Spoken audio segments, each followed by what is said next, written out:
Bueno, buenas tardes, buenas noches o buen provecho si están comiendo. Hoy en este podcast venimos a traer un tema muy controversial últimamente, como son las inteligencias artificiales.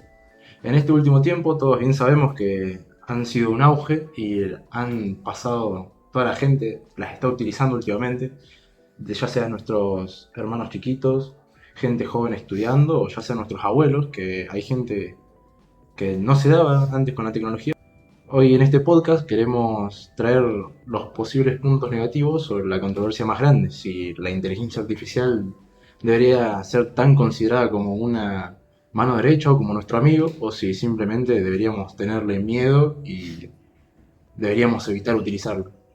Bueno, hoy yo, a pesar de tener un pensamiento bastante positivo sobre la inteligencia artificial, me puse a pensar y, y bueno, bajé mis expectativas y me puse a ver las cosas que hace mal. Y bueno, y eso va a ser de lo que voy a hablar ahora. La inteligencia artificial te trata siempre que la hablas de expandir tu conocimiento, expande tu mente. Vos le planteas un tema y siempre te trata de desarrollarlo lo más posible. Nunca te va a decir, che, ¿de onda? Esto está mal, no te puedo decir de esto. Y bueno, esto es bastante complicado cuando lo vinculas con la salud mental. Por ejemplo, si vos a una persona con depresión o algo le das una inteligencia artificial y le empieza a contar sus problemas, porque es lo que generalmente hacen, porque la inteligencia artificial la puedes tener en el momento, te brinda atención las 24 horas, te da lo que necesitas y bueno, eso. Entonces cuando una persona le habla, esta siempre esta inteligencia artificial trata de conformarla, o sea, diciéndole, sí, sí, esto es lo que te pasa, tal y tal cosa, y esto lleva un sesgo de confirmación de la persona, y en vez de sacarlo a flote, lo termina hundiendo más a esa persona. Claro, sería como si fuera un condicionante a que realice algo. Claro, eso más adelante lo voy a tratar sobre un caso. Y bueno, además de esto, la inteligencia artificial siempre te trata de aplaudir o felicitarte por todas las cosas que haces. Nunca te va a poner un freno.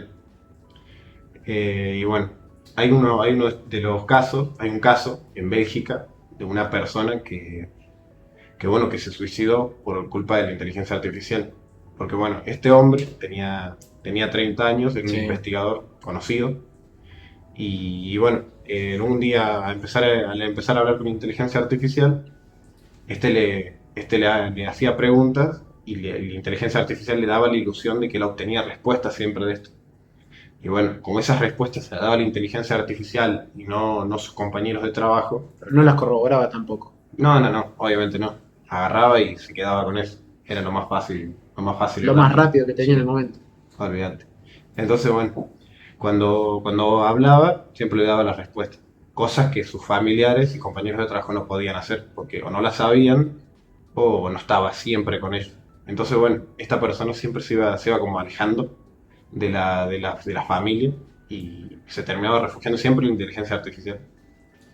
Y bueno, después de tantas preguntas, la señora, después de que el señor haya fallecido, la señora muestra los prompts que le hacía el marido a la inteligencia artificial.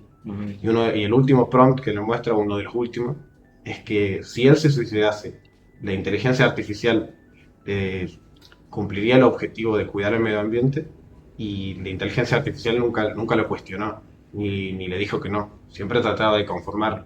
Y lo que le dijo era que obviamente sí. Y bueno, después de unas horas o de un día, la persona murió. Y bueno, esto vendría a ser algo también antisocrático, porque por lo que me decís vos es que la persona nunca corroboró. Siempre se quedaba en lo seguro que le decía la inteligencia artificial. Y bueno, al no corroborar y la inteligencia artificial no cuestionarle nada, la persona se quedaba ahí. Y se quedaba dentro de la inteligencia artificial, refugiado en lo que él le decía. Y bueno, tampoco terminó buscando ayuda en algún profesional de la salud, como puede ser un psicólogo. Claro. Qué loco, ¿no? Porque esto fue un completo condicionante para que la persona tomara la acción que tomó. tal vez sí, la inteligencia artificial, no sé si ustedes saben que hay varias versiones de ChatGPT. Las primeras fueron relativamente caóticas por las acciones que tenían, las respuestas que tenían hacia las personas, ¿no? Hubo muchos casos de no solo respuestas que eran prácticamente mentiras, sino que la inteligencia artificial condicionaba que las personas hicieran algo. Por ejemplo, vos le pedías una opinión y la inteligencia te decía, sí, hace esto. Calculo que habrá sido un caso así, ¿no? Claro, sí. O una mala interpretación por parte de la IA de lo que el chabón habrá dicho. Claro. Sí, sí, sí, fue algo así. Y bueno, también hay psicólogos que no son muy buenos, por eso hay gente que se termina refugiando en esto. Y, y bueno, una de las cosas que podés hacer para que la inteligencia artificial no sea tan conformista con lo que decís, tratando de conformarte, perdón, con lo que vos decís, es tratar de configurarlo o de vos decirle qué es lo que tiene que hacer Claro, con todo tu agarrar y redactar un prompt para que te pueda ayudar. Yo últimamente en redes sociales, anteriormente me había aparecido un estilo de prompt que era cuando vos le envías información a ChatGPT, por ejemplo, que el prompt es, te doy información, no me felicites, corroborar la información que te estoy enviando y corregime si está mal. En vez de esto que decías que la IA que te aplauda por lo que estás haciendo. Porque lo que siempre va a intentar, por lo menos para lo que yo sé, es intentar que quedes conforme con lo que está, con la conversación que está teniendo en ese momento. Hay algo importante acá también, que es uno de los puntos que quiero tocar yo después, que es el mal uso de la inteligencia artificial. Por ejemplo, cuando vos entras al chat, en ChatGPT, abajo de la barra de diálogo te aparece como una advertencia, digamos, entre comillas, que dice que ChatGPT puede cometer errores. Que por favor compruebes la información que te está dando. Mira, Que compruebes la información importante. yo en mi caso nunca lo había visto, así que es como que lo mantienen escondido, entre comillas. Yo nunca le había prestado atención tampoco. Son Es la letra chica. Es la letra chica, justamente. Y bueno, otra de las cosas vinculadas a la salud mental era que, por ejemplo, yo agarro y voy a echar GPT después de decirle una semana de trabajo duro. Voy y le digo, he estado trabajando mucho, ¿qué debo hacer? Y la inteligencia artificial me dice, como para conformarme a mí, me dice, y te podrías tomar unos días, unas vacaciones, irte a algún lado. Y bueno, y yo después de eso, voy y le planteo esto a mi jefe, y el jefe va a decir, no, ni de onda, ¿qué carajo me estás diciendo? Cuando vos no hiciste nada acá, ¿por qué te voy a dar unas vacaciones si no las tenés merecidas? ¿Por qué te voy a dar los días? Si hubieses hecho horas extra, hubieses trabajado como debías, te las daría, pero como no lo hiciste, no. Y bueno, y esto te hace pensar como la persona se fue a la inteligencia artificial intentando de que ella la conforme y cegado a esperar que le diga la inteligencia artificial, sabiendo que lo que él dijo estaba bien. Claro, y le hizo creer que las demás personas lo estaban viendo mal lo que él estaba haciendo. Claro, Lo confundió. claro. Y con respecto a los prompts que decía Osman, yo quería acotar que hace poco también en redes sociales me salió en Twitter que si vos a la inteligencia artificial la tratases como si fuera un amigo más, diciéndole, todo bien, buen día, tanto tiempo, cosas así, es como que te responde mejor. Y yo lo que me puse a pensar el otro día es que estas personas que tienen ciertos problemas, que se sesgan con inteligencia artificial o que recurren generalmente a ella muy seguido, tal vez al hablarle muy seguido así se la confundan como un alguien más, una persona más de su familia, de su círculo íntimo. Se terminan ligando emocionalmente con la inteligencia artificial. Y pasa no únicamente con las que tienen, ¿cómo es? La función de informar o de buscar, que es un motor de búsqueda, digamos, entre comillas. Hay inteligencias artificiales, si vos te fijás, que son específicamente como para roleo, digamos, para hablar con un personaje ficticio. Eso existe y la persona que lo llega a utilizar se termina ligando emocionalmente con ese personaje ficticio. Claro, porque justamente uno de los comportamientos del ser humano es quedarse donde él se siente cómodo, no donde te dicen lo que necesitas escuchar, sino vos te quedas en una burbuja donde te sentís cómodo, La justamente. famosa zona de confort. Claro. Y bueno, eso. Y bueno, yo quería acotar algo sobre el pensamiento antisocrático, que si bien algo de razón tiene, yo creo que esa razón es parcial. Y ahora se estarán preguntando por qué. Y partamos de qué es el pensamiento socrático, antisocrático, o el socratismo como tal. Es como cuando vos lees algo o buscas información sobre algo, es el preguntarte si por qué se escribió así, el examinar y el refinar lo que vos estás buscando. Es decir, no conformarte con lo primero que te salta, como puede ser el chatbot de GPT, que te da toda la información de uno. Bueno, a raíz de esto, yo me saltó un estudio el otro día del MIT que hablaba sobre esto mismo, ¿no? Pusieron a un grupo de 52 personas aproximadamente, dividido en tres, uno que usaba solamente el chatbot ChatGPT, unos que podían buscar en Google y unos que solo tenían que usar su cabeza, su cerebro, ¿no? Para pensar. La tarea que se les dio fue realizar simplemente un ensayo, como puede ser un ensayo para la admisión de una universidad, y a partir de esto se iba a estudiar el estímulo que se generaba en el cerebro de dicha actividad mediante un casco y se iba a ir monitoreando. La conclusión fue que el primer grupo, el de ChatGPT, la actividad cerebral fue prácticamente nula y a raíz de que se iban realizando cada vez más ensayos por el tercero o cuarto, se dieron cuenta de que la persona ya conforme directamente copiaba y pegaba de ChatGPT sin cambiar absolutamente nada, o sea, su cerebro, cero actividad. Mientras tanto, mientras que el otro grupo, el que usaba solamente su cabeza, su cerebro, se centró en escribir, obviamente tardó más, pero presentaban una actividad cerebral incluso por encima de lo común, muchísimo más activa, obviamente, que los que usaron ChatGPT, que no presentaban nada.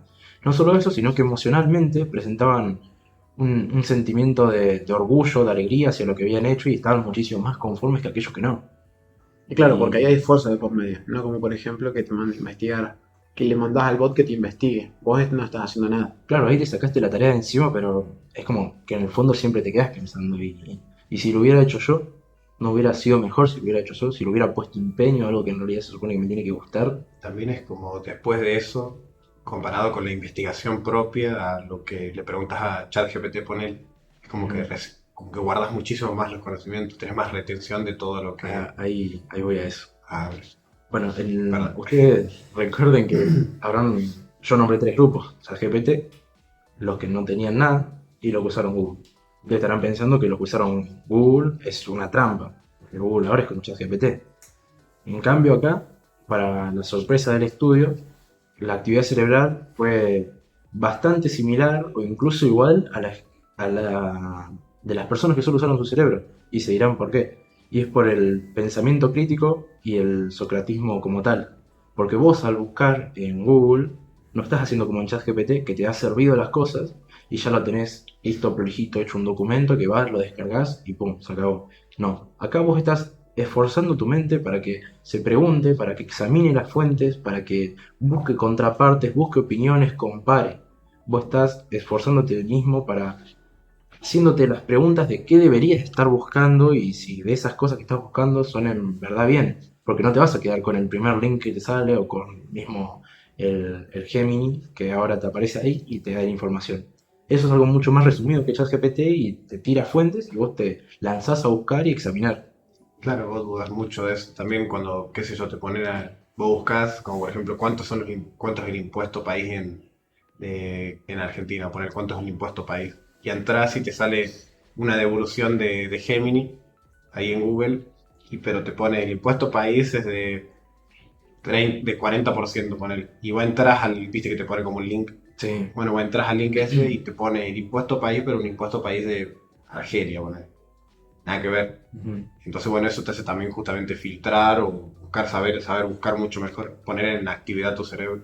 ujú. Bueno, y a raíz de este estudio se puede concluir, entre comillas, porque fue un grupo reducido de personas y fue un estudio relativamente rápido, y no podemos suponer que el cerebro se comporte igual estando en un laboratorio que en la vida cotidiana, ¿no? Pero se puede concluir por los resultados que usar ChatGPT, como los científicos lo describían, está apagando tu cerebro. Y otra parte del estudio fue que básicamente a las personas se les pidió que se le dé una vuelta de tuerca, o más bien reescribir, mejorando ese ensayo. Quienes antes habían usado solo su cabeza, ahora sí tenían la opción de usar Google o del mismo ChatGPT para mejorarlo y refinarlo. Ellos consiguieron un resultado excepcional, una escritura espectacular, mientras que los que usaron ChatGPT ya no recordaban lo que habían escrito porque prácticamente ni lo leyeron, se conformaron con lo que les había dado y no pudieron hacer prácticamente nada. A lo cual nos deja en claro que lo que escribieron, aparte de tener cero pensamiento, no tenía alma. Pasa a ser algo ya computarizado, siempre igual, que no cambia. Los tres ensayos eran prácticamente lo mismo, con frases repetitivas. Claro. Justamente también cuando profesores, por ejemplo, leen alguna tarea de un alumno, se dan cuenta si está hecho por ChatGPT o no, no por palabras más sofisticadas, digamos. No, por la manera en la que se está desarrollando el ensayo, digamos, entre Totalmente. comillas. Por cómo está escrito, o que no lo sentís como que sale de esa persona. No sé si alguna vez les pasó que ven algún tipo de texto, algún tipo de trabajo práctico. Nosotros que todavía somos estudiantes lo vemos. El trabajo práctico lo lees y vos decís, esto no es hecho uno de los chicos. Esto es ChatGPT, esto es IA. Pero porque te das cuenta, lees palabras que normalmente un alumno no usaría. O que no... Formas de escribir no tiene Formas de escribir que no para nada. son la impronta de los chicos, justamente. Y acá es donde me gustaría hablar un poco a mí con respecto al uso de la inteligencia artificial, porque más que, digamos, un impedimento, más que una manera de ser más vagos, digamos de alguna manera, sería para utilizarlo como una herramienta, ¿no? Nosotros como ser humano, ¿qué estuvimos haciendo desde, como raza, digo, ser humano? Del comienzo de los tiempos, ¿qué hacíamos nosotros? Buscar herramientas para facilitarnos tareas. La persona que plantaba con las manos, ¿qué se hizo después? Una azada. Con la azada podés arar la tierra, podés plantar la semilla. En vez de regar, buscar con las manos el agua y tirarlo a la planta, que haga una regadera, una manguera, un algo para poder facilitar esa tarea, transportar el agua, por ejemplo. Ya tenemos todos esos avances, lo mecánico, todo lo físico ya está, entre comillas. Lo que estamos ahora nosotros apuntando es una era de conocimiento, avance tecnológico justamente. ¿Qué es lo que tenemos acá de ayuda a nosotros? Nuestra primera herramienta, nuestra asada tecnológica sería la inteligencia artificial. Más por sobre todo tirando para el lado nuestro, estudiantes. Como estudiante nosotros tendríamos que aprender a utilizar la inteligencia artificial y no tomarla como un atajo para hacer el trabajo práctico. No, claro, le mando el cuestionario a la IA y que me responda todo, yo copio, pego y se lo mando al profe. Yo lo que quiero apuntar acá son... A que sea una, digamos, a que sea una forma de acortar ese camino, pero no de realizar el trabajo como tal. Exactamente, a una manera de poder facilitarnos a nosotros la tarea de buscar esa información, pero no solo quedarnos con el resultado que nos da la inteligencia artificial. ¿Bien? Lo que quiero lograr yo son el tema de los hábitos para un uso responsable de la inteligencia artificial. ¿Bien? Lo primero, verificar la información que te da la IA. Después también poder usarla como un complemento, lo que venía diciendo hace un rato. Cuidar nuestros datos, lo que nosotros mandamos a la inteligencia artificial, por ejemplo ChatGPT, digamos que es entre comillas seguro. Hay otras inteligencias que pueden estar como página web que no sabemos de qué son, no sabemos de dónde vienen, podemos bajar nuestra información y claro, no sabemos a dónde se dirige. Y eso de términos y condiciones ya sabemos que ninguno lo lee acá. También de aprender a utilizar bien la inteligencia artificial. Bien, lo que vengo recalcando hace un rato. El mal uso, ¿en qué radica? Radica principalmente en 4 puntos que tengo más o menos anotado. La parte de la desinformación. El famoso ahora los videos, imágenes creadas por inteligencia artificial. ¿No? ¿Eso qué pasa? Con la gente adulta, nosotros que somos un poco más jóvenes nos damos cuenta. Vemos un video y decimos, hasta ahí por lo menos me doy cuenta que es inteligencia artificial. Se lo mostrás a un adulto y que alguna vez no le pasó, un tío, un abuelo, que les muestra un video hecho con IA, Sí. y dicen, mirá qué increíble. Y estás generando un sesgo, como pasó con Twitter y Trump, con los videos hechos por Google que se publicaron y se filtraron, que nos han andado corriendo acá para allá diciendo que es esto. Exactamente. Mi tía a una vez le llegó por Facebook, dice que la señora de todo Facebook. Sí, todos ven. Mi tía andaba usando Facebook y bueno, Estaba justo yo en su casa con ella. Y bueno, agarro, baja, pude scrollear y sale un video de un perrito lavando los platos.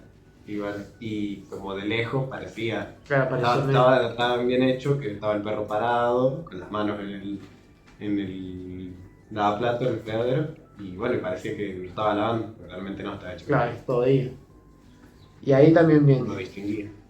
el tema de la dependencia de la IA, que lo que estaban hablando ustedes, la conexión que termina formando una persona con la inteligencia artificial, y el asunto de fraude también. Falsificación de documentos que se puede hacer sencillamente, fotos falsas, se puede poner una persona en cualquier momento, puedes pedir a una inteligencia artificial que te ponga una cierta persona en tal situación.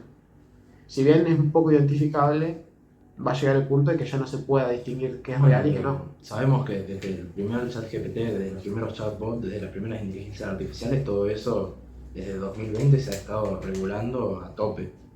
Ahora prácticamente no se permiten. Antes la inteligencia hacía cosas muy cuestionables y ahora ya tiene muchas más restricciones, lo cual no quiere decir que alguien con este código abierto que está en todos lados, que lo pueda usar y crear su propia inteligencia, pero va a estar muchísimo más limitado porque jamás va a tener el poder, la energía o los servidores para realizarlo. Claro, hay cosas prohibidas. Hay algunas cosas prohibidas, que, como por ejemplo la sangre, no puedes crear una foto con sangre o cosas así, con un arma, con inteligencia artificial. Y bueno, eso es bastante fuerte, hacer una imagen de eso y subirla a publicar. Sí. Pero hay cosas que no están prohibidas, como por ejemplo, justamente un político hablando, dando una charla o parado con otro político o un influencer. Eso, a pesar de no estar regulado, influye mucho más o lo mismo que una foto con un arma o algo. Es bastante poderoso todo eso a pesar de no estar regulado. Afecta la imagen de la persona. Justamente también es... Pero no todos son puntos malos. Hay impacto positivo en la inteligencia artificial. Que a eso es lo que quería llegar yo. Nosotros como estudiantes, la herramienta que tenemos nosotros para facilitarnos el momento este de estudio es la inteligencia artificial. ¿Bien? ¿Qué es lo que nos proporciona? Ahorro de tiempo. Mientras yo hago una tarea, mientras yo investigo, puedo mandarle a la IA que me haga algún tipo de tarea que sea repetitiva. ¿Bien? O puedo decirle a la IA que me haga algo mientras yo voy con otro punto de un trabajo práctico, por ejemplo. Que investigame tal cosa mientras yo voy. La redacción de texto. Las redacciones de texto. Suele pasar, acá tiene marca, Grammarly es un sistema que te ayuda a redactar texto. Vos envías algo, un texto que vos escribiste, que puede estar mal, y ¿qué es lo que hace esta inteligencia? Te lo acomoda. Punto, sangría, punto aparte, punto y coma, lo que se le tenga que poner al texto, le podés pedir que te lo ponga con las normas APA para escritura, para presentarlo como documento, como ensayo, como introducción para un correo electrónico, y te lo va a formular, pero algo que vos ya escribiste. ¿Bien? No es que te lo estés. Claro, no es que te lo que o está escribiendo. haciendo la IA. Es una herramienta para ayudarte a acomodar las cosas. Una corrección como si te lo estuviese haciendo un profesor, digamos. Después también tenemos de beneficio en el aprendizaje. ¿Quién alguna vez, por lo menos ahora, yo a ustedes dos que los conozco, utilizaron la IA para estudiar? Haceme preguntas de este temario. Le mandás el temario, el temario que vos estudiaste, y te tira preguntas para ir practicando. Exámenes de prueba. Hay aplicaciones, hay páginas web que usan inteligencia artificial para darte cartas de estudio, preguntas, mapas mentales, etcétera, que nos ayuda un montón a la hora de estudiar. En vez de hacerlo nosotros a mano y perder tiempo en eso, tenerlo hecho y estudiar desde ahí. Pero con información que nosotros ya proporcionamos. ¿Bien? Y después, último tema, por ejemplo, negocio. Aquel que quiera administrar bien un negocio que sea de más o menos grande, tiene la herramienta de la inteligencia artificial para hacer cálculos, cosas repetitivas, lo puede ayudar. ¿Bien? Justamente eso también hay que saberlo, cómo frenar. Porque yo había visto o leído un chico que gestionaba una gran academia en España y bueno, él tenía configurado su inteligencia artificial para que esta siempre le parara el carro cuando hacía algo que se desenfocaba o se descarrilaba. Entonces bueno, él le planteaba las diferentes ideas que tenía y la inteligencia artificial decía, sí, esta está bien, esta está mal, te estás descarrilando mucho, o déjalo, esto es una locura, o cosas así. Eso estaba muy bueno. Sí, bueno, pero sí, siempre desde un punto que la preparó para hacer eso, le dijo lo que tenía que hacer y cómo tenía que actuar. Ahí la está utilizando como una herramienta. Claro. Es decir, a la conclusión que podemos llegar es que prácticamente la inteligencia artificial es un avance en la tecnología más como fue la imprenta en su época, que muchos le tenían miedo, filósofos, escritores, muchos le tuvieron miedo porque era un mar de información que se estaba soltando y en ese momento la información era poder, el saber era poder. O mismo la calculadora hace no tanto tiempo que no se la querían las escuelas. Claro. Vos querías usar una calculadora, la gente más mayor, tipo 40 años, debe recordarlo, porque seguramente si tenían la posibilidad de acceder a una calculadora, no se la dejaban usar ni por casualidad. Y bueno, Trata. no seremos unos matecitos. Vamos a por preguntarle. Sí. La que vamos, Chao.